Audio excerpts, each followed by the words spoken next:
Surat airport પર hybrid ગાંજા સાથે એક મુસાફરની ધરપકડ. 1.40 કરોડથી વધુ કિંમતના 4 કિલો વજનના 8 પેકેટ મળ્યા. બે ઇન્ડિયા એક્સપ્રેસની ફ્લાઇટમાં બેંકોકથી સુરત આવ્યો હતો. સુરત, જે અત્યાર સુધી ડાયમંડ અને ટેક્સટાઇલ સિટી તરીકે ઓળખાતું હતું, તે હવે આંતરરાષ્ટ્રીય ડ્રગ્સ માફિયાઓ માટે ટ્રાન્ઝિટ હબ બની રહ્યું હોય તેવી ચોંકાવનારી ઘટના સામે આવી છે. સુરત ક્રાઇમ બ્રાન્ચ અને વિવિધ એજન્સીઓના સંયુક્ત ઓપરેશનમાં એક એવા હાઈ પ્રોફાઇલ કેરિયરનો પર્દાફાશ થયો છે, જેની ક્રાઇમ કુંડળી વાંચીને પોલીસ પણ ચોંકી ઉઠી છે. બેંકોકથી બાળકોના રમકડાના બોક્સમાં હાઇબ્રિડ ગાંજો છુપાવીને લાવતા મુંબઈના 56 વર્ષીય જાફર અકબર ખાનને સુરત ઇન્ટરનેશનલ એરપોર્ટ પરથી ઝડપી પાડવામાં આવ્યું છે. જોકે આ માત્ર એક ધરપકડ નથી, પરંતુ આંતરરાષ્ટ્રીય સ્તરે ચાલતા એક મોટા સિન્ડિકેટનો પર્દાફાશ છે.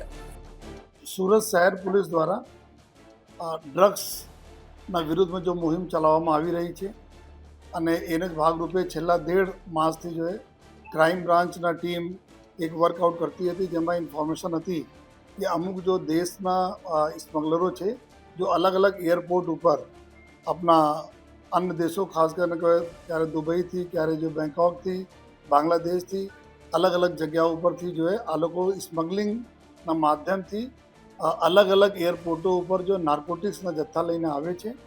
અને એને જ ધ્યાન રાખીને જો પૂરી ક્રાઇમ બ્રાન્ચના ટીમ ડીસીપી ક્રાઇમ રોજિયાના નેતૃત્વમાં અને ડુમસ પોલીસ એર જો કસ્ટમ જો એર ઇન્ટેલિજન્સ યુનિટ છે, CISF, આ બધાના સંકલનમાં ગઈકાલે એર ઇન્ડિયાનો ફ્લાઇટ જો બેંકોકથી આવી સાંજે 7:40 વાગે, એમાં એક વ્યક્તિ જેના નામ છે જાફર ખાન, મોબાઈલવાલા તરીકે નામથી ઓળખાય છે.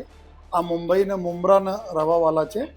અને આ વ્યક્તિ પાસે જો એના હેન્ડબેગ છે, હેન્ડબેગમાં નાર્કોટિક્સનો જથ્થો છે એવી ઇન્ફોર્મેશન એને મળી હતી.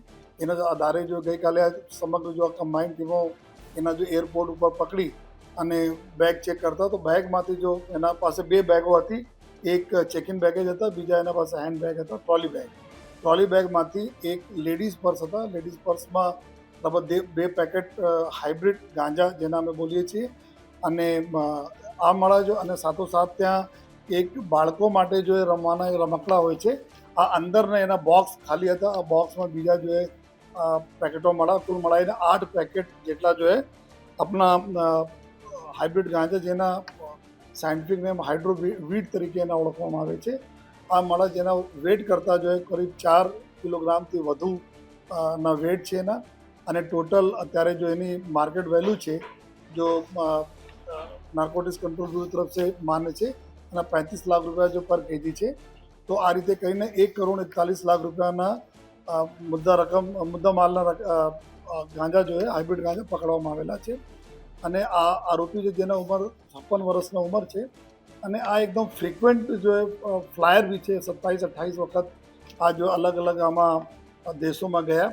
અને દેશોમાંથી જો આ દર વખતે જાય છે, તો ક્યારેક ગોલ્ડની સ્મગલિંગ જો એના પૂછપરછમાં અત્યારે નીકળ્યા છે કે ગોલ્ડની સ્મગલિંગ કરે છે, મોબાઈલની સ્મગલિંગ કરે છે, અલગ અલગ જો બહુ મહેંગા જો આપણા જો પ્લેઇંગના જો સાધનો હોય છે એના સ્મગલિંગ કરે છે, નાર્કોટિક્સ સ્મગલિંગ કરે છે.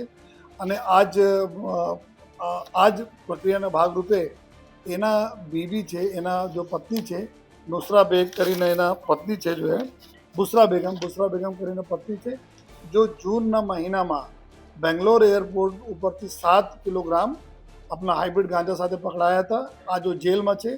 તો એને જ પૂરા જો પરિવાર આ પ્રકારના જો કૃત્યોમાં લાગેલા છે. અને અત્યાર સુધી જો એના પાસપોર્ટ અને બીજા જો અમે લોકો વિઝાઓ વગેરેના માહિતી ચેક કરવા જોઈએ, તો એમાં છેલ્લા 3 વર્ષ દરમિયાન જો દુબઈ બાંગ્લાદેશ 6 વખત જઈ ચૂક્યા છે જો. અને થાઈલેન્ડ, ઓમાનમાં 2 વખત, સાઉદી અરેબિયા, કંબોડિયા, બહેરીન વગેરે દેશોમાં બી આ એક વખત જઈને આ જ સ્મગલિંગના પ્રક્રિયાઓ હાથ ધરેલી છે જો. તો અત્યારે આ જો ચૂંકી કેરિયર તરીકે આ ઉપયોગ કરવામાં આવે છે એના જો. અને એક ખેપ આવે તો ખેપ પ્રમાણે એના રકમ 1 લાખ રૂપિયા તક જો પર ખેપના રકમ એના મળે છે જો.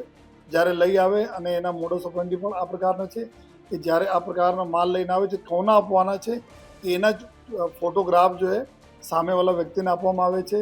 ફોટોગ્રાફ્સ વિથ બેગ, આ એના મોડસ ઓપરેન્ડી પ્રમાણે એરપોર્ટ ઉપર બહાર આવીને ઊભા થઈ જવાના. એના ફોટો આઈડેન્ટિફાઈ કરીને કોઈ વ્યક્તિ આવશે અને એનાથી બેગ લઈને જતા રહેશે અને એના જો પૈસા છે આ પૈસા જો લાખ રૂપિયા તો હોય છે આ એના મળી જશે જોઈએ. તો આ જો ગઈકાલે જો મળા તો આ અત્યારે ક્રાઇમ બ્રાન્ચની ટીમ જો ગુના દાખલ કરીને કાર્યવાહી કરી રહી છે અને આગળ ક્યાંક લિંકેજ છે કે આ રહેવાસી મુંબઈને છે પરંતુ આ વખતે આ સુરત આંતરરાષ્ટ્રીય એરપોર્ટનો ઉપયોગ કરેલા છે.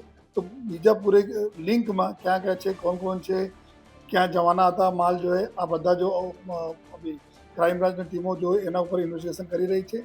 આ જો હાઇબ્રિડ ગાંજા જો હોય છે આ નોર્મલ ગાંજા કરતાં અલગ હોય છે. બિના માટીને એના છોડ ઉગાડવામાં આવે છે અને આ એના બહુ શક્તિશાળી ગાંજા હોય છે. તો અત્યારે લોકોમાં બહુ પ્રચલન જો ડ્રગ યુઝર છે એમાં છે.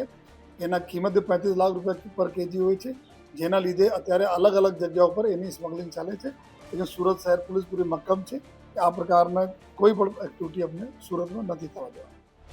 હાલ પોલીસ રિમાન્ડમાં જાફર પાસેથી તેના હેન્ડલર એટલે કે મુખ્ય સૂત્રધારનું નામ ઓકાવવાનો પ્રયાસ ચાલી રહ્યો છે. સૌથી મોટો સવાલ એ છે કે સુરતમાં આ માલ કોણ લેવાનું હતું? સુરતના કયા યુવા ધનને બરબાદ કરવા માટે હાઇબ્રિડ ડ્રગ્સ મંગાવવામાં આવ્યો હતો? જાફર મોબાઈલ ડેટા અને કોલ ડિટેલ્સના આધારે પોલીસ હવે આંતરરાષ્ટ્રીય ડ્રગ્સ કાર્ટેલના મૂળ સુધી પહોંચવા કવાયત તેજ કરી રહી છે.